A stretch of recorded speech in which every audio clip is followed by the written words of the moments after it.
আসসালামু আলাইকুম। তো আজকের বিষয়টা হচ্ছে আমরা কীভাবে রুই মাছ ধরতে পারি, রুই মাছ ধরার জন্য কী কী প্রয়োজন।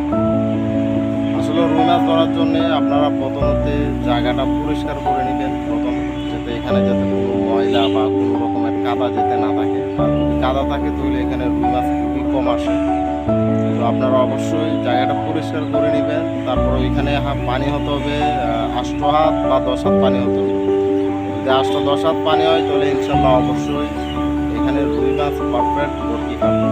তো সেক্ষেত্রে আপনারা কী করবেন, ওইখানে আপনারা অবশ্যই চারা ভালো মতো মারতে হবে, চারা স্ট্রং করে মারতে হবে, তাহলে যে আপনার ভর্তিতে মাছ বাঁচবে। তো আপনারা চারা প্রথমতে আপনারা লাল মাটি দিয়ে গোবর দিয়ে ভালো মতো মিক্সচার করে আপনারা প্রথমতে ওইটা মারবেন।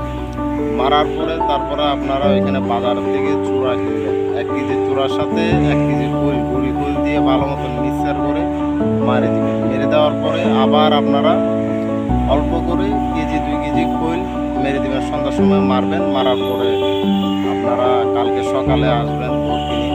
বরকির সাথে আপনারা অবশ্যই পাউরুটি, তারপর আপনারা অবশ্যই সুজি, পিঁপড়া ডিম। আর যদি আপনার যদি পিঁপড়া ডিম যদি না থাকে সেক্ষেত্রে আপনারা লেবু দিতে পারেন, লেবুর রস দিতে পারেন।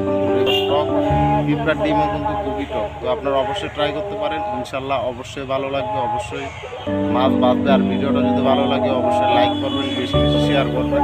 অনেক কষ্ট করে ভিডিও বানাই, তো অবশ্যই আপনারা আমার ভিডিওটা ফুল ভিডিওটা দেখবেন। এতটুকুই, সবাই ভালো থাকবেন।